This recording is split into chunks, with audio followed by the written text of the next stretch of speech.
Blog Talk Radio.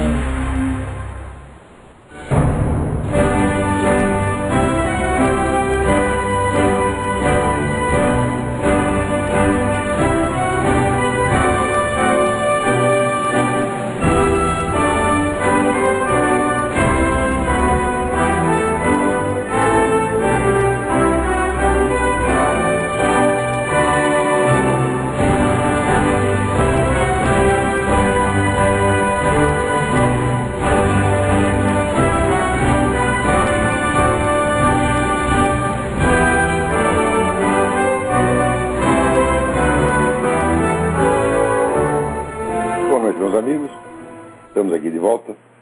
Como sempre, começamos invocando a Santíssima Virgem Maria e o Santo Padre Pio de Pietrelcina para que roguem a Deus que nenhuma injustiça se cometa nesse programa. Bem, me parece que o assunto do dia é a exoneração desse general Maynard de Santa Rosa, que era chefe do Departamento Geral do Pessoal do Exército, por ter dito que a chamada Comissão da Verdade, que esse pessoal da esquerda está montando, é apenas uma comissão da calúnia. Bom, a coisa que me parece mais óbvia do mundo, mais óbvia do mundo, é que se é para averiguar a verdade sobre o que aconteceu nos combates dos anos 60 e 70, é claro que nenhum dos participantes do conflito poderia estar presente nessa comissão. Poderia ser um membro dessa comissão? Mas não há como negar uma coisa dessa.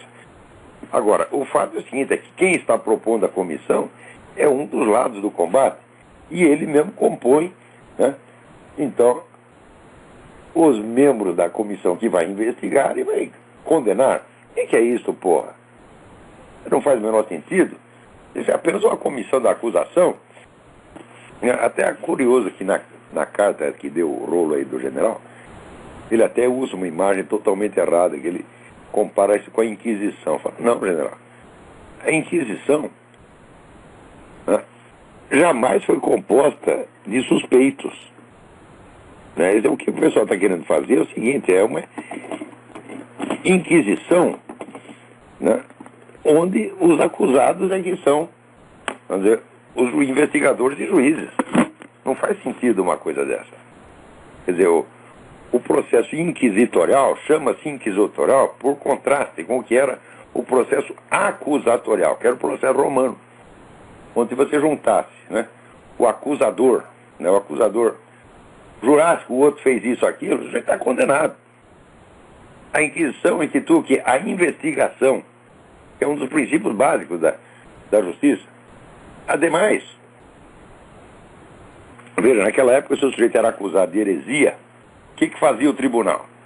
O tribunal mandava o inquisidor para conversar pessoalmente com o sujeito, para ler tudo o que ele tivesse escrito, para conversar com ele, para que ele esclarecesse as suas ideias, e só depois de todos esses preliminares é que se abria um processo. Agora, o senhor acha que esse pessoal da chamada Comissão da Verdade vai ter essa gentileza com você e os seus companheiros de farda? De maneira nenhuma, eles não querem investigar nada, eles querem apenas acusar, porra.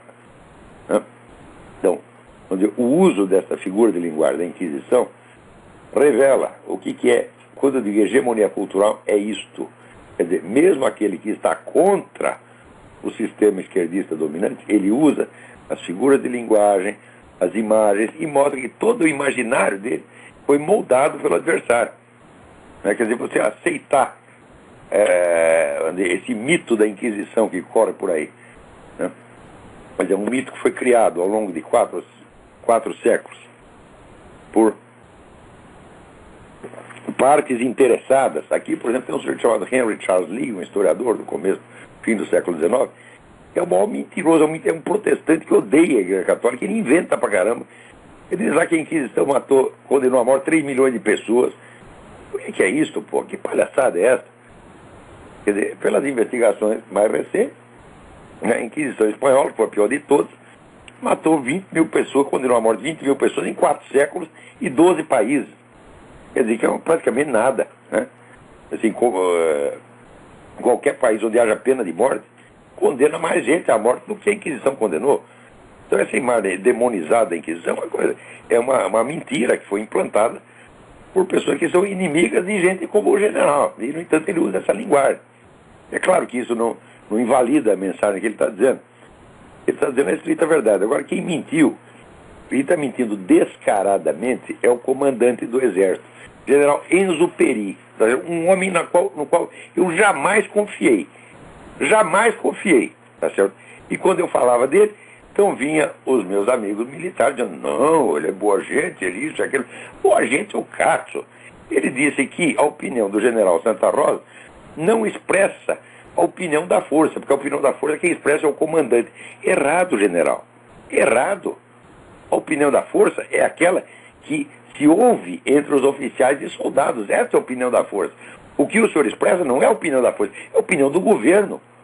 O senhor não foi nomeado pelo Exército.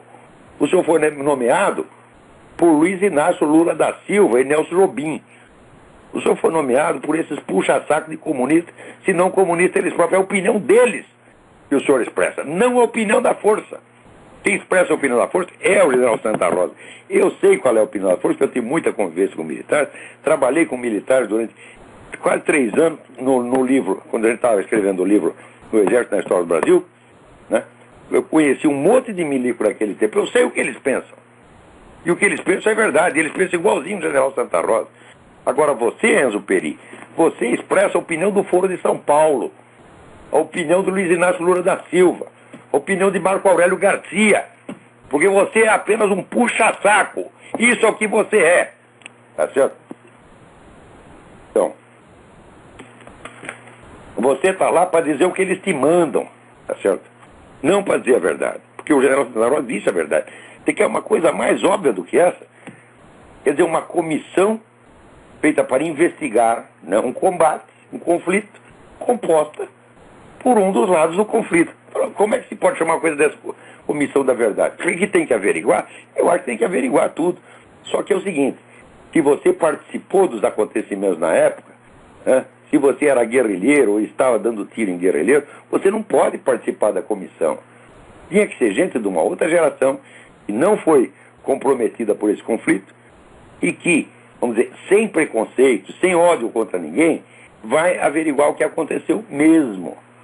Agora, quando a gente vai averiguar o que aconteceu mesmo, a gente vê o seguinte, houve abusos medonhos da parte do governo militar. Claro que houve.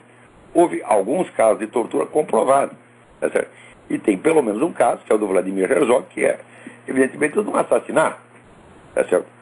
Porém, as alegações de tortura que entram nessas comissões de direitos humanos, etc., muitas delas são mentirosas. Eu sei disso porque eu tenho uma contraparente que foi presa, tá certo? Posso até dizer o nome dela, era a dona Gerosina da Silva Pereira, tá certo? Que era casada com um senhor chamado Antônio Baldino Pereira, que era o armeiro que consertava as armas para a turma do Marighella. A mulher foi presa. Quem foi buscar na cadeia quando ela saiu? Fui eu que fui buscar. E o pessoal da esquerda espalhava que ela tinha sido tão surrada que tinha perdido um rim. E eu vi como ela entrou e vi como ela saiu. E ela estava muito mais saudável quando saiu do que quando entrou. E aquilo, vamos dizer, que ela tinha perdido um rim de tanto apanhar, era tido como verdade de evangelho. Até hoje o nome dessa senhora consta na lista das vítimas que a ditadura matou. Quando eu sei que ela morreu de velha na Suécia. Eles saíram do Brasil, a família saiu do Brasil, eu estava lá ajudando eles, na época era uma situação aflitiva, né? Ela ficou lá em casa, ela com a filha, e os meninos ficaram na minha casa, tá certo? E foi realmente uma situação aflitiva. Ela sofreu muita perseguição. O marido não, o marido era culpado mesmo. Agora, a velhinha não tinha culpa de nada, pô, né? E ela foi presa. Tá certo? Quer dizer, ela sofreu uma injustiça, mas ela não sofreu tortura. E ela não foi morta pela ditadura e está lá na lista até hoje. Quer dizer, disso eu sou testemunha pessoalmente, porque eu estava lá, eu vi com esses 2 olhos, tá entendendo? Então eu sei que a história dela que o pessoal está contando é tudo mentira. Mas eu também vi muitos casos, e então, obviamente, mentira, como daquele soldadinho que disse que tinha os documentos enterrados, documentos comprometedores sobre tortura, enterrados lá no fundo de um quartel. Né? E ele disse o seguinte, que ele enterrou os documentos. Veja você, eu até fiz um artigo sobre isso. Ele disse que ele enterrou os documentos porque o chefe dele mandou queimar. Não deu tempo de queimar, ele enterrou. Para você queimar um negócio, acender um fósforo é 5 minutos. Agora, para fazer um buraco de 2 metros, meu Deus do céu, leva horas. Os caras vêm publicando esse tipo de coisa, gozando da nossa cara. E é esse tipo de gente que vai compor essa comissão. Então eles não querem a verdade de maneira alguma.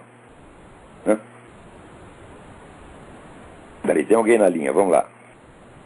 Alô? Olavo? Eu? Olavo,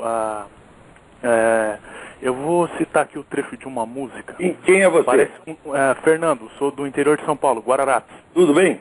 Tudo bem. Diga. Eu vou citar um trecho de uma música, de um rap, Racionais MCs, que me parece um tanto estranho. Presta atenção. Depois que eu citar, eu vou falar uma conversa não que eu tive tempo, com uma não dá professora tempo minha. para isso, eu não vou ouvir. Não, peraí. Revolucionário, insano e marginal, antigo e moderno, imortal, fronteira do céu com o inferno, astral imprevisível, como um ataque cardíaco no verso, violentamente pacífico e verídico. Eu vim para sabotar o seu raciocínio, vim para abalar o seu sistema nervoso e sanguíneo. Para mim ainda é pouco. Para cachorro louco, um negro nundinho, um terrorista da periferia, do unité, que eu tenho para você, meu rap venenoso é uma rajada de PT. Eu conversei uma vez com uma professora minha. Sim. Mas pelo menos esse pessoal do Racionais. Calhar o seu cérebro.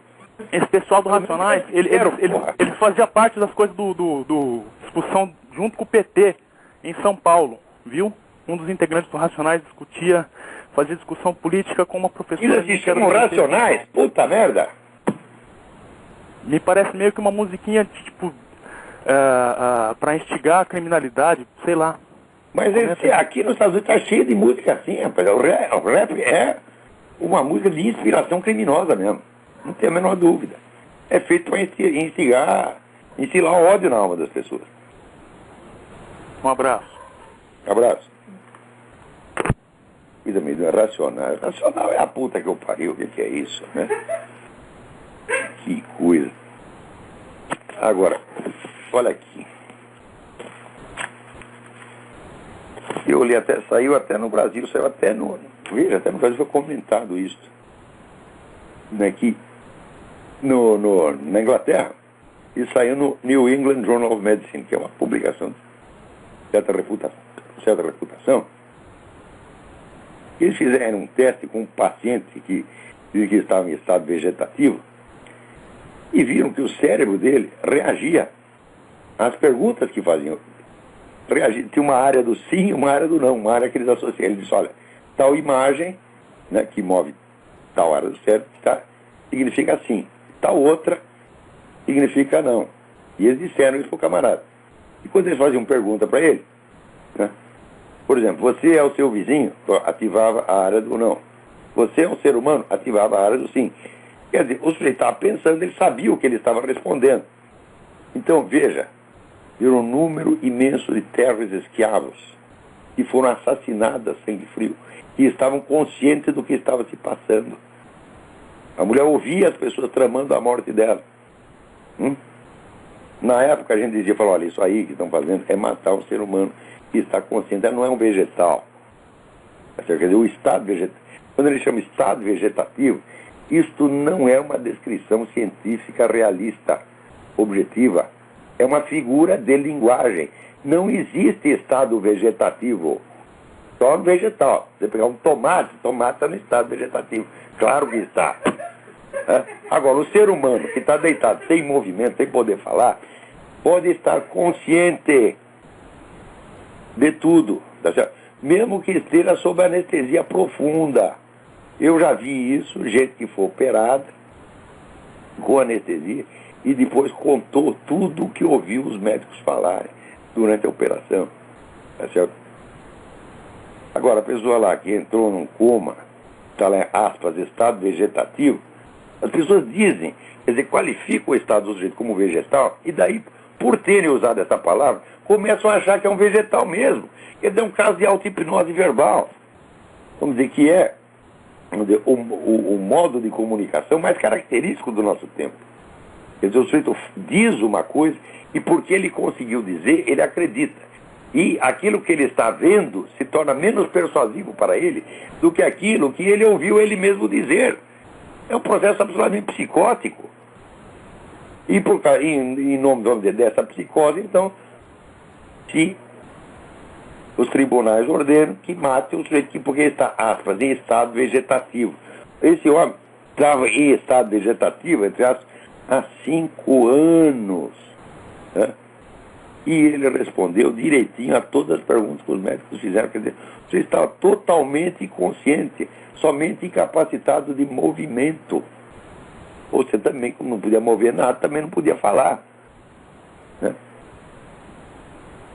Você vê, agora, estar incapacitado de movimento desumaniza você? Meu Deus, olha, houve um famoso caso do famoso filósofo judeu Franz Rosenzweig. Rosenzweig teve uma doença, ficou totalmente impedido de se mexer, ele podia mexer um dedo. Então fizeram uma máquina de escrever especial dele, com um dedo ele escreveu um livro que é uma obra-prima que chama A Estrela da Redenção, que é a grande obra da filosofia judaica no século XX. Claro que ele não estava assim, em estado totalmente vegetativo, estava semi-vegetativo. Né? Se você visse um desses iluminados, que acreditam em estado vegetativo, visse ali o Franz Rosenzweig, diria, esse homem é um pré-tomate, ele é um pré-batata. E pré-batata é o caralho, é um dos grandes filósofos do século, porra. Era mais inteligente que todos vocês juntos. Né? E esse homem está lá na Inglaterra sendo testado, é claro, não é um gênio da filosofia, mas é um ser humano que está consciente, responde. E dá para você se comunicar com ele. Ah, meu Deus do céu. Agora os camaradas são loucos para matar, eles são loucos para matar feto, são loucos para matar paciente terminal, matar todo mundo. Agora, por que não matam a si próprios antes? Ai, meu Deus do céu. Eles, inclusive, são favoráveis à eutanásia. Eu também sou favorável à eutanásia deles. Eu sou favorável à eutanásia de quem quer praticar eutanásia nos outros. Você quer praticar nos outros, pratique em você mesmo e não enche o nosso saco, porra. Né?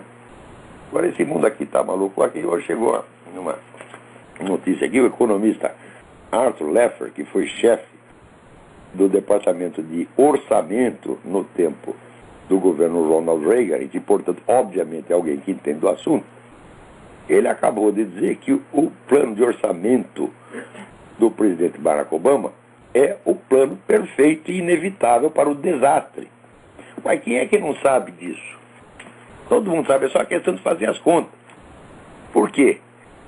Se você toma dinheiro de quem trabalha para dar para quem não trabalha, você vai foder com o país. Essa semana saiu um artigo maravilhoso do João Pereira Coutinho. Não esqueci aqui o título, mas saiu na terça-feira, na Folha, onde ele conta lá do sistema europeu, que, por exemplo, na Inglaterra, já tem 5 milhões de pessoas adultas que jamais trabalharam na vida. Então, o sujeito faz as contas e diz, olha, se eu arrumar aqui, por exemplo, chegar lá na Inglaterra, meio ilegalmente, né, ou totalmente ilegal, ela faz a contagem, se eu trabalhar eu vou ganhar tanto, sei lá, vamos dizer, 500 libras, 700 libras. Ah, mas eu me inscrevendo ali no Social Security, eu ganho 1.000. O sujeito vai correndo para o Social Security, tá certo? E fica vivendo isso o resto da sua vida. Quer dizer, na Europa hoje você tem já uma geração inteira de pessoas que não sabem o que é o trabalho. Teve uma amiga minha que foi contratada uma vez pelo governo sueco, só me engano, não sei, não lembro se é Holanda. Ela era uma professora de teatro, dança, essas coisas, e foi lá então para criar um grupo de recreação para pessoas adultas que não tinham o que fazer. Estavam todos no Social Security comendo dinheiro do governo. Nunca tinham trabalhado na vida. Então, evidentemente, acabavam ficando tudo meio louco, desequilibrado. Tá certo? Por não ter responsabilidade, por viver como uma criança no colo do papai. Tá certo? Então, o mesmo governo que dava dinheiro para eles não fazer nada, ainda tinha que dar a recreação. Porque senão eles ficavam nervosinhos e deprimidinhos. E ela foi contratada para ir lá, né, ensinar esses caras. E diz que lá tinha gente que nunca tinha ouvido a palavra diabo. Eles não sabiam o que era. Você tá vendo? Então, é isto que o sistema moderno, o sistema previdenciário, educacional, está fabricando retardados mentais. Você está entendendo? Mas não é retardado mental natural. É um retardamento mental infundido por iniciativa estatal e que custa dinheiro para os outros. Você imagina a Holanda, onde tem aquele negócio, aqueles parques onde se fornece droga para as pessoas tomar? 30% do país está drogado. E os outros que trabalham têm que pagar para esses filhos das putas, não apenas poder ficar sem trabalhar, mas ter a droga da qual eles precisam. Quer dizer, você paga o pico que o desgraçado vai tomar. Né? E isso é o ideal socialista. O ideal socialista é assim, 10% do país trabalha, se mata a trabalhar, e paga, os outros tomam pico, dá o cu, fazer o que quiser, tá entendendo? Não tem escola gay? Escola gay é para... O que a escola gay vai ensinar meu filho? Hã? Vai ensinar a ser gay? O que é ser gay? É você se vestir de mulher? Não, meu filho. Tem muito cara machão, peludo, fortão, fala grosso, e ele é gay por quê? Porque ele dá ou come o cu. Entenderam? É isto que é ser gay. Então você vai ensinar a ser gay, é isso que vai ensinar, porra. Hã? Quer dizer, se fosse, vamos dizer, nós vamos ensinar aqui as pessoas a representar mulheres. Eu digo, mas isso ensina em escola de teatro. Hã? Eu lembro o Marco Nanini, que é um sujeito do qual jamais duvidaram da masculinidade dele. Ele fez papel de mulher, fazia o papel da velhinha, era a coisa mais engraçada do mundo. E ele virava uma velhinha, porra. Hã? Então isso ensina em escola de teatro, não precisa escola gay para isso, tá entendendo? Porque se vai ensinar o homem a parecer mulher, mulher parecer homem, digo, isso aí é escola de teatro, não é escola de gay. Escola de gay vai ter que ensinar a conduta erótica gay desde pequenininho, vai ensinar os meninos a comer e dar. Tá certo? Comer e dar para quem? Eu digo, olha, eu duvido e faço pouco. Eu duvido, eu aposto. Em menos de 3 ou 4 anos, você vai ter casos de pedofilia dentro dessa escola. É impossível que não tenha. Porque você pega um monte de homossexuais adultos com um monte de criancinha. Ora, sendo que os 3 principais líderes do movimento gay no Brasil, Deco Ribeiro, o Trevisan e o Luiz Motti, os 3, tá certo? Defendem a pedofilia. Ele diz que a criminalização da pedofilia é uma abominação. Então, ora, se os 3 são adeptos dessa coisa, né? Então, eu imagino que deve ter muitos outros adeptos. Mas são adeptos apenas teóricos, né? Quer dizer, o Brasil está cheio de pedófilos não praticantes. Olha que coisa maravilhosa. Né? Eles, assim, eles são a favor da pedofilia, mas eles não querem que ninguém pratique. Né? Agora, o dia que apareceu lá o Luiz Motta fazendo uma conferência sobre erotismo e afagando, do lado de uma estátua de um bebê, e ele afagando a bunda do bebê, deu, ora, isso não é propaganda da pedofilia, meu Deus do céu. Agora, se a pedofilia é crime, aqueles que falam a favor dela e fazem propaganda estão cometendo o crime de apologia do crime. Esse crime já está cometido, mesmo que eles não comam ninguém. Hã? Então, por exemplo, apareceu o Luiz Motta com os seus companheiros, todos com carinha de menino. Ele diz, mas eles tinham 18 anos. Eu digo, sim, mas quer dizer que se aparecer um que tem 17 anos e 11 meses, né, você fica imune, você não tem desejo nenhum, né?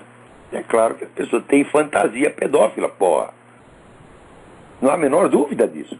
Eles não são apenas adeptos teóricos. No caso do Motta, por exemplo, eles não são adeptos teóricos. Você tem fantasia. Está lá afagando a bunda de uma estátua de um bebê, é uma fantasia erótica centrada numa criança indefesa. Durante quanto tempo ele vai se contentar com a fantasia? Durante quanto tempo ele vai ficar só imaginando que come bebês? E se mostrar um bebê pelado para ele, não vai comer. Porque ele é um santo, ele é um homem que tem autocontrole. Né? Ele disse que ele transou com mais de 500 homens. Né? Se um homem macho disser que comeu 500 mulheres, todo mundo vai dizer que ela não sem vergonha. Mas aparece o gay dizendo que deu para 500 homens, ou comeu 500 homens, e nós temos que achar que isso é um sinal de boa conduta, que é um cidadão, vamos dizer, da mais alta confiabilidade, um cidadão impoluto, porque se você disser que isso é uma sem vergonhice, vão dizer que é discriminação. Né? Ah, meu Deus do céu.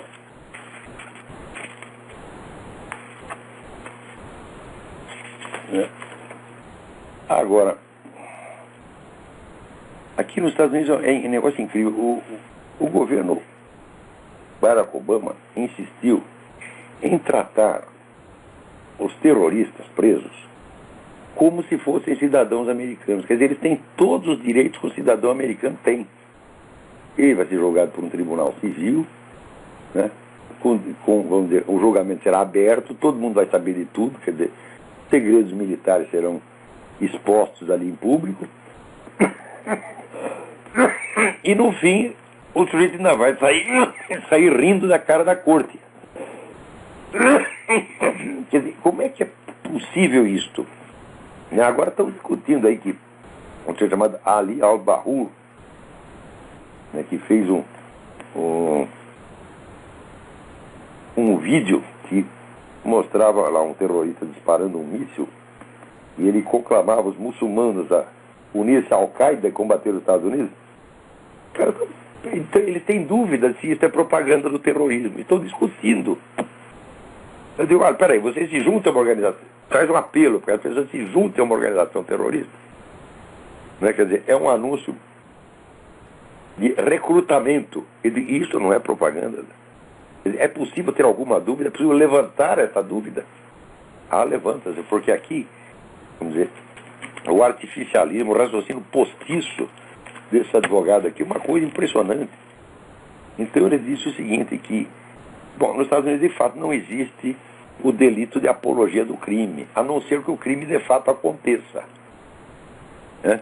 Quer dizer que se você advoga, você só não pode advogar que nem o Pat Roberts, o advogado que matasse o Hugo Chávez. Ninguém matou o Hugo Chávez, mas todo mundo ficou louco da vida com o Pat Roberts. Mas se você disser que é para matar o George Bush, né, é para matar qualquer cara de direita, não tem problema nenhum, é uma maravilha. Por quê? Porque não há o crime de apologia do crime.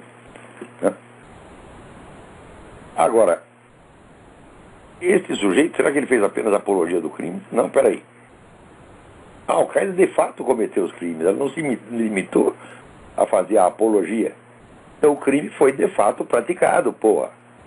E o pessoal ainda está discutindo se o que o sujeito fez, né, foi incitação àquele crime ou não. É um negócio fantástico. Né? Agora, aí no Brasil, por exemplo, esse pessoal gay, eles vivem dizendo que qualquer coisa que você diga contra a homossexualidade, você disser assim, olha meu filho, você dar o cu, cria hemorroida, pode criar câncer anal. Se você disser isto, você está incitando a assassinar gays. Eles dizem isso com a maior cara de pau. Claro que eles não acreditam nisso, é claro que são mentirosos. Aquele Luiz Motta fica fazendo propaganda de que estão matando gays a rodo. Quando você ia ver, a quantidade de gays mortos era 0,00001% da totalidade dos brasileiros assassinados. Quer dizer, o gay não é grupo de risco criminal de maneira alguma. E, no entanto, o pessoal diz essas coisas e ninguém, né, os processos, ninguém sequer dá uma queixa na delegacia do consumidor para dizer que isso é propaganda enganosa. Espera aí, tem alguém na linha aí, vamos ver quem é. Alô? Alô, quem é? Alô, Lavo, tudo bom? Tudo bem, quem é? Quem é, vai? Quem fala aqui é Marcos de Porto Alegre, tudo bom? Tudo em ordem, graças a Deus, e aí? Olavo, são na verdade duas perguntas, né? Uma questão é a seguinte, queria que o senhor falasse um pouco daquele aspecto que nós temos sobre a vida humana, né? De que, encerradas as nossas possibilidades universais, a nossa vida se encerra, então nós morremos, né? Nós temos uma espécie de catálogo, digamos, de possibilidades que nos coloca num tempo de vida mais ou menos determinado. Sim. E eu queria que o senhor falasse disso um pouco e que fizesse a relação disto com o aumento da expectativa de vida no mundo inteiro nas últimas gerações. E é isso.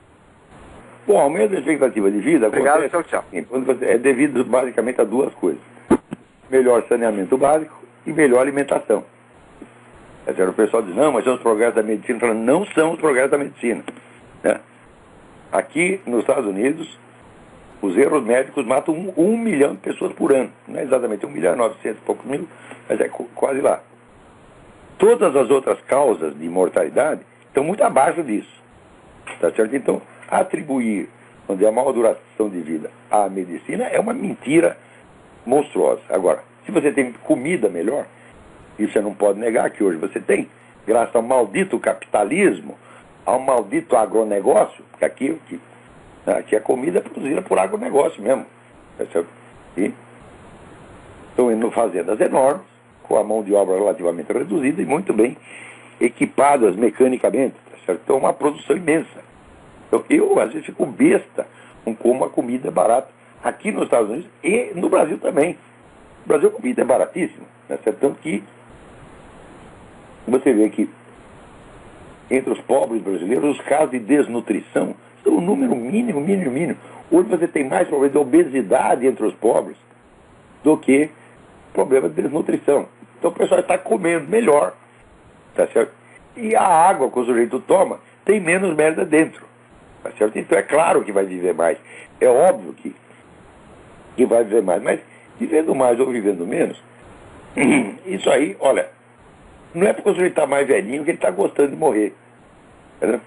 Tem gente que aceita corajosamente a morte, por exemplo, num campo de batalha, aos 18, aos 19 anos. E tem velhinhos de 80 que fica lá, eu não quero morrer. E ora, porra, se tem uma coisa que eu não temo de maneira alguma, é a morte. Né? Eu só não quero morrer de uma maneira desonrosa. Eu espero não estar defecando na hora do meu falecimento. Ou espero não estar recebendo uma propina do governo Lula na hora que eu morra.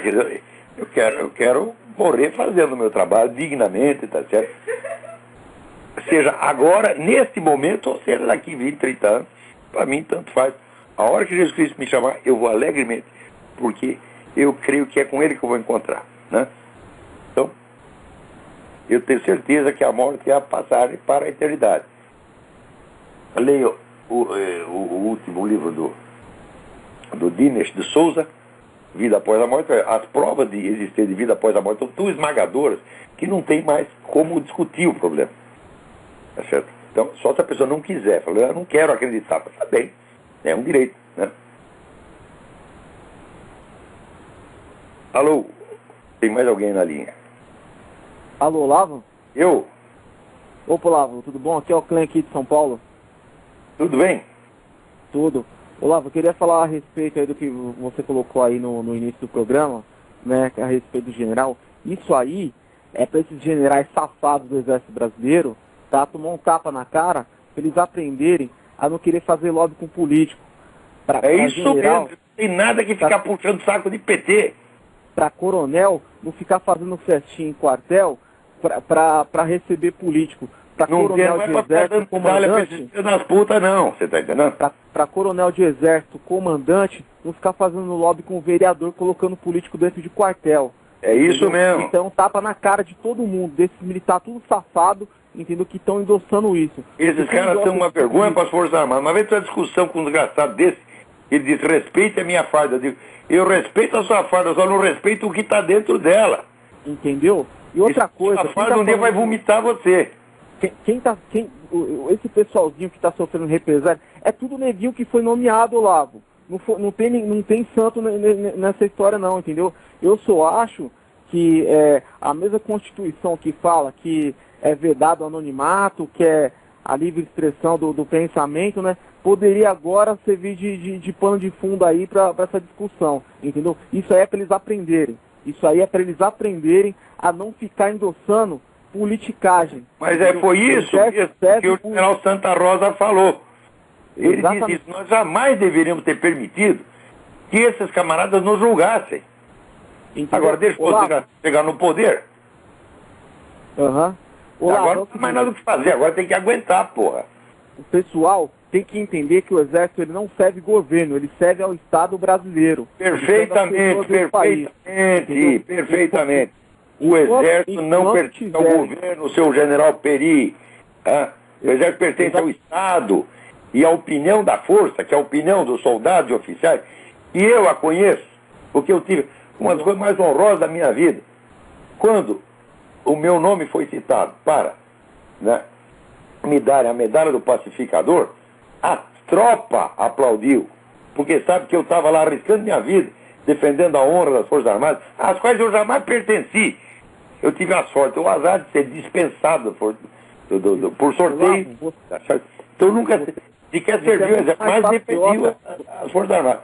Então, você é muito mais patriota e soldado do que muito generalzinho sem vergonha que fica flertando com politiqueiro aí para tentar cargo aí no Polpex, no Fusex, um cargo aí em clube militar. Você é muito mais militar que esses caras aí, entendeu? Esse pessoal da ESG, Escola Superior de Guerra, tudo puxa saco de comunista. Exatamente, Olavo, exatamente, entendeu? Enquanto, repito, enquanto o militarismo ficar flertando com politicagem, com o governo, vai levar tapa na cara como está levando agora. Olavo, um abraço. Mas puxa o saco. Se você puxa o saco do sujeito, você está na posição adequada para ele mijar em você.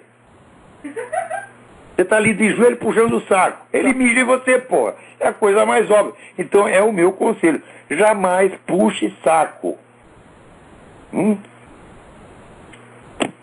Então, olha, o puxa-saquismo é a doença nacional. O brasileiro já nasce, pendura o saco do médico e puxa. Você está entendendo? Doutor, estou tão grato. E passa a vida inteira puxando saco. Isso tem que parar com esse negócio, porra. Eu sei o seguinte, os militares brasileiros não eram assim. Você lê a história das nossas Forças Armadas, é uma história de coragem, uma história de honra, uma história de heroísmo. Eu sei por quê. Porque eu mesmo escrevi uma, porra. Esse livro Exército na História do Brasil tem 3 volumes. Eu fui editor de texto da coisa inteira. Ali o que eu não escrevi, eu tive que ler e corrigir, porque tinha outros autores, 80 autores, na verdade. Então, eu sei que é uma história maravilhosa a história do Exército Brasileiro. Mais ainda, não é só uma história maravilhosa. O Exército no Brasil teve a função formativa que aqui nos Estados Unidos tiveram as igrejas protestantes. O Exército desbravou o nosso território. O Exército civilizou o Brasil. Quer dizer que o Exército, as Forças Armadas, elas têm que estar no centro da organização brasileira. Não, vamos dizer, como governante. O Exército não pode governar, mas ele tem que ser o poder moderador. Como foi a mesma função que era do imperador, tem que ser a função do Exército, meu Deus do céu. Quer dizer, o Exército não pode participar de política partidária. Tá certo? Mas, quando existe um evidente abuso, um atentado contra a Constituição, como esse negócio dos direitos humanos, o Exército tinha que ter o poder de dissolver o governo e convocar nova eleição. Agora, por que eles não têm autoridade hoje para exigir? Sabe por quê? Porque em 64 tiraram o João Goulart, prometendo fazer eleição em 6 meses e não fizeram. Foram fazer eleição 20 anos depois. A não ser que você conte aquelas eleições biônicas que eles faziam. E, na verdade, era menos biônica que a de hoje. Porque as eleições de hoje são um acordo entre os partidos de esquerda. Só pode ter candidato de esquerda. Quer dizer, na época os milicos até permitiam que tivesse candidato de oposição e não era falsa oposição como o seu Zé Serra. Quando houve candidato de oposição como o seu Ulisses Guimarães falava o diabo do governo. Vai ver se o seu Zé Serra, por exemplo, ouviu o seu Zé Serra alguma vez denunciando o Foro de São Paulo? Ouviu o seu Zé Serra denunciando o acordo entre Lula e as Farc? Não, ele não vai mexer nisso. Porque é gente da mesma raça, ele nasceu tudo na USP. Né? Apesar disso, se me perguntar para mim, é melhor votar em Zé Serra do que na Dilma. Por quê? O Zé Serra é melhor? Não. É porque o partido dele não tem militância. O partido dele é apenas um partido eleitoral. Ele vai ter naturalmente menos poder do que qualquer governante petista. E quanto menos poder tiver o governo, melhor para quem está embaixo dele. É evidente, né? Então, é melhor votar no Zé Serra, por quê? Porque ele é melhor? Não, porque ele é mais fraco. Agora, enquanto isso, está lá o Chaves, né? No aniversário do golpe, né? Botando gente na cadeia, prendendo, batendo, etc, etc. Então, quer dizer, é ele o cara que deu o golpe, é? Peraí, tem mais alguém na fila aí. Alô, professor, está ouvindo? Estou perfeitamente. Quem é? Ô, professor, boa noite. É Fernando aqui de São Paulo, tudo bem? Tudo bem, Fernando. E aí? Desculpa cortar um pouquinho o assunto, o senhor está falando da questão da ditadura, vou dar uma outra virada, que o senhor tem falado muito ultimamente no seminário de filosofia e também nos textos para praticar a crítica da ciência moderna, essa coisa dogmática, né, materialista e tal. Eu queria saber se nem dessa linha de crítica da postura do pensamento científico moderno, eu não sei se o senhor conhece essa figura, um jornalista norte-americano chamado Charles Fort, que por muitos é chamado de Doido também e tal. Não conheço, não. É o que escreveu aquele livro dos danados. Sim, Charles Fort. Sei. Sim, o homem do livro dos danados, perfeitamente. Então, tem alguma coisa que a gente possa tirar dele ou ele é só um maluco mesmo, professor? Olha, eu vou te dizer uma coisa, eu não lembro. Não lembro porque eu li algo desse negócio no tempo que eu trabalhava na revista Planeta. Eu já tinha ficado de emprego doido, porra. Eu trabalhei na revista Planeta 20 anos atrás, mais de 20 anos atrás, né? Entrevistando ectoplasma, conversando com ET. É por isso que eu pensei em perguntar para o senhor. Na época eu falava muito do Charles Fort, mas sinceramente eu não lembro. Porque ele reunia casos que não se encaixavam. Pois assim, sabe, tipo esse negócio, chuva de sapo, coisa assim muito, só que assim, eu já li o livro hoje e eu não documentado. Exatamente, ele pegava casos documentados que saíam no jornal e tal, e os cientistas não tinham que responder para ele. A última classificação que deram para ele, aquele pessoal lá daquele, o Martin Gardner, falaram assim, olha, ele é um hegeliano louco, ele é um maluco. Bom, mas chamar o cara de maluco não adianta nada. Olha, se o sujeito diz para você que 2 mais 2 dá 4, adianta responder que ele é maluco? Eu, quando me chamam de maluco, eu falo, eu não ligo, não. Tá certo, eu sou maluco, mas o que eu estou dizendo é verdade. E você é um sujeito, é um primor de sanidade e está dizendo que 2 mais 2 dá 7,5.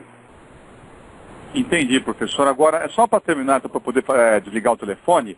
Quando a pessoa te classifica como hegeliano, assim, estritamente, porque a gente sabe, todo mundo usa a terminologia, ou o sujeito é freudiano, ou uma situação é kafkiana, ou o sujeito é marxista. Agora, o que quer dizer, professor, o termo hegeliano, quando uma pessoa classifica mais ou menos assim, genericamente falando? É um sujeito que segue a filosofia de Hegel, que é importante. A filosofia de Hegel, bom, é complicadíssimo, mas em resumidas contas, tá certo?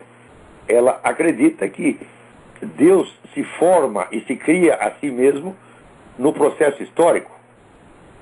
Quer dizer, identifica Deus com o próprio processo histórico. Sendo que a culminação do processo histórico é a pessoa do próprio Hegel, o qual, portanto, né, muito modestamente, né, se torna a encarnação máxima do Espírito Universal. Eu entendi. Eu acho que Hegel é maluco, evidentemente. E que qualquer discípulo dele, como Karl Marx, também é maluco. Mas acontece o seguinte, se chega um maluco desse para mim e diz que 2 mais 2 é 4, eu sou obrigado a concordar. Não adianta dizer, você é maluco. Né? Porque mesmo Hegel, veja, Hegel, a filosofia dele, a estrutura geral da filosofia dele é completamente maluca. Mas em pontos determinados, onde ele faz certas análises históricas, histórico-culturais, o homem é brilhante. Hegel era maluco, mas era um gênio. Não era maluco, mas é verdade, Hegel não era maluco, era mentiroso. Hegel era safado, ele sabia, não estava mentindo, né? Então, mais de vez em quando ele decidia fazer um negócio sério, e quando pegava, nossa, era uma maravilha. Entendi, professor, muitos filósofos modernos são assim. Eles mentem no geral e falam a verdade nos particulares. Entendi. Nossa, então só tem praticamente hegelianos hoje. Hegel deixou uma herança gigantesca, né? A filosofia moderna. Enorme. Tá bom. Um abraço, professor. Muito obrigado, viu? Um abraço, tudo de bom. Obrigado. Agora, o negócio de ciência, a gente vai ver. Essa arrogância da classe científica. Quando o sujeito se cria uma classe que é incumbida de ser o fiscal da verdade, aí acabou a verdade. No dia seguinte, o sujeito está se vendendo. Então, a corrupção geral das ciências é um dos fenômenos mais importantes dos últimos 30 anos. Um dia, essa época será conhecida como a era da fraude científica, como por exemplo esse negócio de aquecimento global. Tá certo? Agora, você vê, se o pessoal fala um negócio de evolução, eu dizia, olha, eu não sei se teve evolução ou não. Eu não sei, ninguém sabe. Tá certo? Quem disser que sim, está errado. Quem disser que não, também está errado. Porém, agora eu vi um livro de um médico, é um cara do Royal College of Surgeons, na Inglaterra, que deu um altíssimo posto científico lá. E o sujeito escreveu One Little Speck to Man, quer dizer, de uma pequena manchinha ao homem. Né? E o sujeito dá tanta prova contra a teoria da evolução, mas tanta. Né? E provando não apenas que a evolução não aconteceu, mas que ela é anatômica e fisiologicamente e geneticamente impossível. Eu digo, olha, eu estou começando a achar que esse doutor Sodera tem razão. Então, pouco o nome do cara é V-I-J, né? Sodera, S-O-D-E-R-A. Procurem isso, vocês não vão se arrepender. O livro dele é uma verdadeira maravilha. Agora aqui, alguém me manda um negócio muito interessante. Tem um site que chama http://venezolanocapitalistas venezolanocapitalistas.blogspot.com e mostra lá, né, a prosperidade do seu Chaves. Ora, quando você pega, ó, tem um amigo meu, posso até citar o nome, que foi o ex-ministro da Cultura, Jerônimo Moscardo, né? E um dia ele estava falando lá, e ele tinha sido conselheiro de embaixada em Moscou, no tempo do comunismo. Então eu estava comentando, não, aqueles camaradas, aqueles oficiais todos, da burocracia soviética, todos eles têm aquelas casas de campo, aquelas dachas. Ele falou para mim, você sabe o que é uma dacha? Eu falei, é uma casa de campo. Ele falou, não, filho. Uma dacha é assim, você já viu o Museu da República, no Rio de Janeiro? Uma dacha é uma casa como o Museu da República, com um jardim do tamanho do Museu da República. Tá certo? Aquele que vai terminar lá na praia. Aquilo é uma dacha. Cada um daqueles filhos das putas tinha um desse. Ele disse, olha, a senhora Brezhnev, ela dava um chá para as amigas todas as quintas-feiras de manhã, chá abrilhantado pela Orquestra Sinfônica de Moscou. Agora, os americanos capitalistas, quando eles convidavam você para ir lá, eles te davam um sanduíche, uma coisa assim, entendeu? Então, assim, todo esse pessoal comunista, ninguém gosta de dinheiro como comunista. Ninguém. Vocês imaginam o que Stalin e Mao Tse Tung gastaram de dinheiro? Mao Tse Tung comeu metade da China. Quando não tinha mulher, ele comia o que tivesse pela frente. Pegava os guardinhos do palácio, meu filho, baixa as calças, pra ir atrasando tudo, né? E tinha uma equipe de gente só para roubar mulheres e jovens para ele, né? Esse pessoal vive a tripa fora, né? Tem documentário aí sobre como é a casa do Fidel Castro, a fortuna pessoal do Fidel Castro. Fidel Castro saiu na revista Forbes, é um dos homens mais ricos do mundo. Então, mas não é isso, não é uma distorção do comunismo. O comunismo é assim, gente. Sempre foi assim.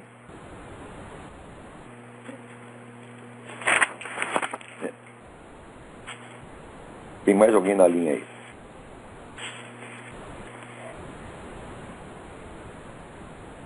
Alô? Alô, quem é? É Leonardo. Leonardo, tudo bem? Tudo bem? Eu gostaria de saber qual seria a maior prova da existência da vida após a morte. Não, existem milhares e milhares, dezenas de milhares de depoimentos de pessoas que estiveram clinicamente mortas e por um motivo qualquer voltaram. E a narrativa do que elas passaram é idêntica em todos os casos. Isso realmente não é possível. Ser uma coincidência. Quer dizer, não é uma prova lógica, são milhares de provas factuais. Agora, não tem como não levar isso em conta. Tem que ter uma discussão séria sobre isso, meu Deus do céu. Certo. Obrigado. Agora, outra coisa, eu sempre vivo dizendo, nenhuma discussão séria sobre a questão, vamos dizer, da realidade, mundo físico, vida após a morte, nenhuma discussão séria pode ser empreendida se você ignorar um negócio que se chama fatos miraculosos. Isso é um extenso estudo dos fatos, de milhares e milhares e milhares de fatos miraculosos, registrados, confirmados.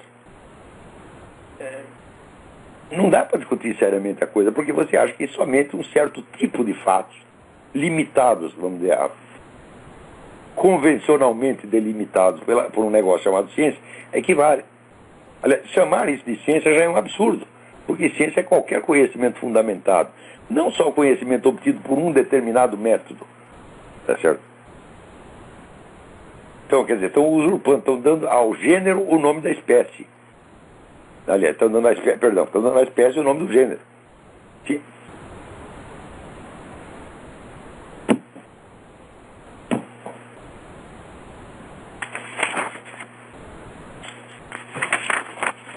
Então, vamos lá.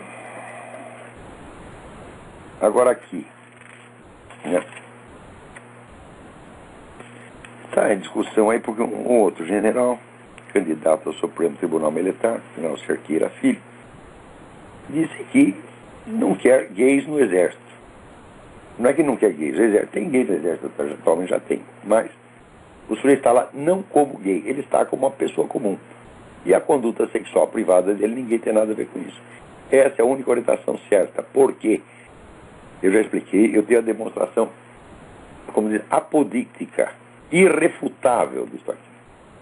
Porque quando você fala identidade heterossexual, a identidade heterossexual não é uma identidade erótica, é uma identidade sexual, que mostra que você é um homem ou uma mulher, e você expressa, então, no nível da conduta, a forma anatomofisiológica do seu corpo. Você tem um corpo de homem, ou tem um corpo de mulher, e você tem uma conduta sexual proporcional a isso.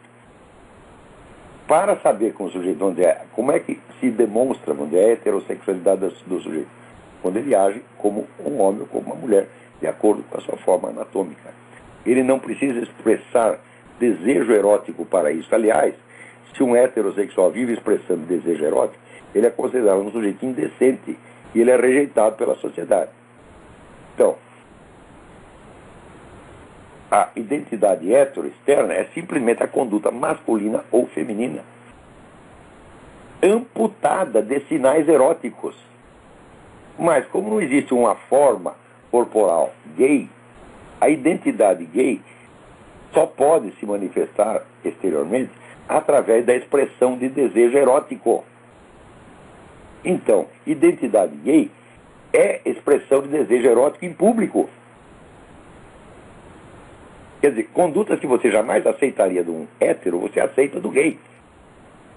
O que você acha de um heterossexual que fica toda hora mostrando o desejo sexual dele? Ninguém suporta um cara desse.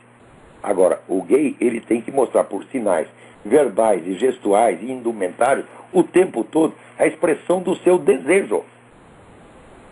Então isso, evidentemente, erotiza, tá certo, toda a convivência humana e acaba com a própria noção de decência.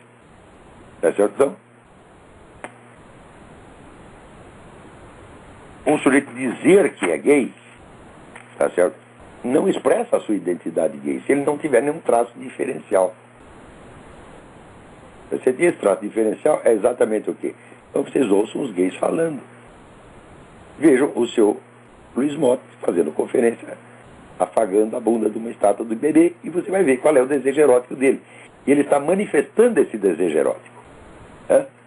Agora, se eu faço aqui uma conferência afagando a bunda de uma estátua da mulher do meu vizinho vem me dar um tiro, porra. Então, a minha identidade hétero não é manifestada dessa maneira. Eu não posso ficar expressando desejo toda hora. Agora, gay pode. Então, conduta, expressão de identidade hétero e de identidade homossexual não são espécies do mesmo gênero, não são a mesma coisa. Uma expressão da diferença sexual, diferença de sexo. Outra expressão da diferença erótica, do tipo de desejo. Você não vai confundir sexo com erotismo. Sexo todo mundo tem desde que nasce. Erotismo não é a simples diferença anatomofisiológica. Erotismo é desejo. Né? E o que esse pessoal quer é poder expressar o seu desejo erótico em qualquer momento, em qualquer lugar, em qualquer circunstância, seja dentro do exército, seja dentro da igreja, seja dentro da escola. Eles querem erotizar a coisa o tempo todo. Esse direito jamais lhes deve ser concedido, porque não se concede isso à totalidade da humanidade. Né?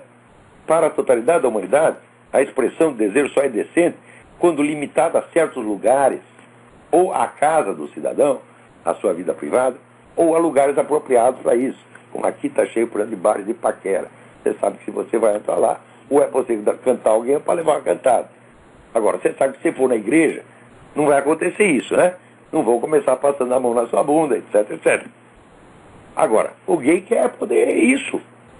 Mostrar o seu erotismo o tempo todo. Esse pessoal do movimento gay são exibicionistas, são loucos, são prepotentes. E não estão fazendo nada disso para proteger os gays, porque os gays já são protegidos pela lei como todo mundo é, meu Deus do céu. Ou existe alguma lei que permite matar gays? Não só não permite. Tá certo? como? Não permite nem insultar. Não teve outro dia mesmo, o sujeito foi condenado, tá certo? Porque distratou o homossexual lá. Né? Caso você distrate qualquer pessoa, ela tem o direito de processar. Já tem esse direito. Agora, precisa uma lei especial para gay. Essa lei significa o seguinte: o gay pode mostrar o seu erotismo o tempo todo, esteja ele onde estiver, sem ter que respeitar nenhum código de decência, e você não pode reclamar. É isso que esses desgraçados querem. Espera aí, tem mais alguém na linha? Alô? Alô, Olavo? Eu? Tá me escutando? Estou perfeitamente. Sou Eduardo de Porto Alegre. Eu gostaria de tirar uma dúvida contigo. Aqui em Porto Alegre, acho que isso aí, em todo o Brasil, a gurizada agora acha que comunismo é moda. Então ando por aí com o broche Che Guevara. Mas tu pergunta para os caras que quem foi a figurinha, eles não sabem nem dizer. Alguns até... Eles no cu dos outros, porra. Aham. Aí eu falo... Você acha que o Fidel Castro é comunismo para ele mesmo, porra? Ele quer ir por cana? Não, ele quer viver no bem bom enquanto arranca o sangue dos outros. Como Stalin fez, como Mao Tse Tung fez, como todos eles sempre fizeram. Até recomendei eles ler um livro do Percival Fugina, A Tragédia da Utopia. E aí falei pra eles assim, ó, tchê, gurizada, isso aí não funciona, esse tipo de sistema aí é oficializar a tirania. Os caras, não, que Cuba não é comunismo, China não é comunismo, isso aí é castrismo, isso aí não sei, qualquer outro ismo. Ah, mas é assim, eles fazem o regime, constroem o regime, matam um montão de gente e depois dizem, isso ainda não é o comunismo, isso foi um desvio acidental. Quer dizer, nós temos 100 anos de desvio acidental. O desvio acidental tomou conta de metade do planeta, governou bilhões de pessoas. E não foi o comunismo. Quer dizer, o que é isso, meu Deus do céu? Quando existe alguma injustiça no capitalismo, eles aceitam que a gente alegue, isso não é o capitalismo puro? Não.